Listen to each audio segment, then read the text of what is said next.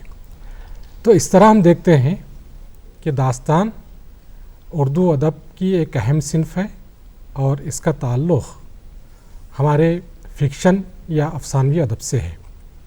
اب سوال یہ پیدا ہوتا ہے کہ داستان کیا ہے؟ جیسا کہ پروفیسر شوکت حیات صاحب نے کہا کہ داستان ہمارے ادب کی وہ صنف ہے جس کا تعلق نہ صرف صدیوں بلکہ ہزاروں سال پرانی ہماری تہذیب سے ہے، بلکہ ماہرین کا تو کہنا یہ ہے کہ یہ صنف اس وقت سے وجود میں آئی جب سے کہ انسان نے بولنا سیکھا، بات کرنا سیکھا، جب انسانی تہذیب نے اشاروں کی زبان سے الفاظ کو وضع کرنے اور الفاظ کے ذریعے سے اپنے مافی ضمیر کے اظہار کا طریقہ دریافت کیا، تو پھر داستان کا وجود بھی عمل میں آیا۔ ابتدائی داستانیں وہ تھیں جب کسی قبیلے کا فرد شکار پر چلے جاتا اور شام گھر لوٹتا تو اپنے گھر والوں کے سامنے یا اپنے قبیلے والوں کے سامنے اپنے دن بھر کی رودات، شکار میں اس کو جو خطرات پیش آئے یا اس نے کس طرح جنگلی درندوں کا مقابلہ کیا، ان سب کو جو ہے بیان کیا کرتا تھا۔ گویا یہ داستان کی اولین شکل تھی۔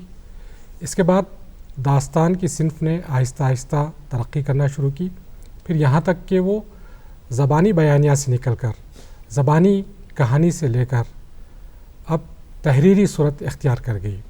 اس طرح یوں سمجھیے کہ داستان اپنی اصل اور حقیقی شکل میں ایک بیانیہ صنف ہے، پھر اس کو ضبط تحریر میں لایا گیا۔ اب یہ کہ داستان کیا ہے، تو ادب میں داستان اس صنف کو کہتے ہیں جس کے اندر ایک کہانی ہوتی ہے، جی، بہت طویل کہانی ہوتی ہے، جی، اور وہ کہانی ہی داستان ہے۔ جی، لیکن پھر یہاں ہمارے طلباء کے ذہن میں یہ سوال ابھر سکتا ہے کہ کہانی جب داستان ہے تو پھر کہانی اور کہانی سے ملتی جلتی جو دوسری ہماری اصناف ادب ہیں، جی، جیسے قصہ ہے، جی، حکایت ہے، جی، اور پھر داستان ہے، ان میں کیا فرق کرنا چاہیے، کیسے فرق کرنا چاہیے، کیا فرق ہوتا ہے؟ صحیح فرمایا۔ تو پھر یہاں پر ہماری طلباء کی تشفی کے لیے میں یہ عرض کرنا چاہوں گا کہ داستان، کہانی، قصہ اور حکایت، جی، ان تینوں میں مشترکہ جو عنصر ہے، جو مشترکہ چیز ہے، وہ کہانی ہے۔ اچھا، کہانی تو ہر جگہ ہوتی ہے، کہانی میں بھی جی، جو دادی ماں، نانی ماں سے ہم سنتے آئے ہیں، جی، اس کہانی میں بھی کہانی ہوتی ہے، جی، قصے میں بھی کہانی ہوتی ہے، جی، اور ہمارے ادب کی جو جدید صنف ہے افسانہ، جی، افسانے میں بھی کہانی ہوتی ہے، جی، ناول میں بھی کہانی ہوتی ہے، جی، داستان میں بھی کہانی ہوتی ہے۔ لیکن داستان کی کہانی کی کچھ خصوصیات ہوتی ہیں جی، جس کی وجہ سے داستان کو داستان کہتے ہیں۔ جی، وہ خصوصیات یہ ہیں کہ داستان قصے اور حکایت کے مقابلے میں، نانی ماں، دادی ماں کی کہانیوں کے مقابلے میں بہت زیادہ طویل ہوتی ہے، جی، اور یہ داستان سنانے کا سلسلہ کئی دنوں تک بلکہ کئی مہینوں تک چلتا رہتا تھا، اتنی طویل کہانی ہوتی ہے۔ دوسرے یہ بھی کہا جاتا ہے کہ داستان میں ایک خیالی دنیا بسائی جاتی ہے۔ یہ ہے کہ داستان کی جو کہانی ہوتی ہے جی، وہ تصورات پر مبنی ہوتی ہے، جی، حقیقی زندگی سے اس کا کوئی تعلق نہیں ہوتا ہے، تخیل کا رنگ بھی ہوتا ہے۔ اس میں بہت زیادہ تخیل آمیزی بہت ہوتی ہے۔ اچھا، اچھا، انگریزی میں اس کو رومانس کہتے ہیں جی، یا تخیل، جی، اور اس کے اندر مافوق الفطرت عناصر ہوتے ہیں جی، جو کہ ہماری جن حقیقی ہے، زندگی میں دیو نہیں ہے، ہوتے۔ پری ہے، ہاں، پرستان ہے، مختلف مذاہب کے جو اساطیر ہیں، جو جی، متس ہیں، جی، جو عقائد ہیں، جی، جو مذہبی کردار ہیں، جو نیم تاریخی یا تاریخی کردار ہیں، ان کو داستانوں میں پیش کیا جاتا ہے۔ پھر دوسرے یہ کہ قصہ بہت ہی طویل اور پیچیدہ ہوتا ہے، جی، قصے کی پیچیدگی جی، اور پھر لطافت بیان۔ جی، میں یہ سمجھتا ہوں کہ یہ چند بنیادی عناصر ہیں جی، جن کے ذریعے داستان کی شناخت ممکن ہے، ہم داستان کو دوسری اصناف سے الگ کر سکتے ہیں۔ یعنی اس میں واقعات حقیقی نہیں ہوتے بلکہ تخیلی ہوتے ہیں۔ واقعات بالکل تخیلی ہوتے ہیں، لیکن واقعات کے پیچھے جو زندگی ہوتی ہے، جی، واقعات کے پیچھے جو تہذیب ہوتی ہے، جی، وہ تہذیب حقیقی ہوتی ہے۔ اچھا، کردار اور قصہ غیر حقیقی ہے، ہاں، ہاں، لیکن تہذیب حقیقی ہے۔ جو ہمارے اہم مراکز تھے تہذیب کے، لکھنؤ ہے، دلی تھا، رامپور، حیدرآباد،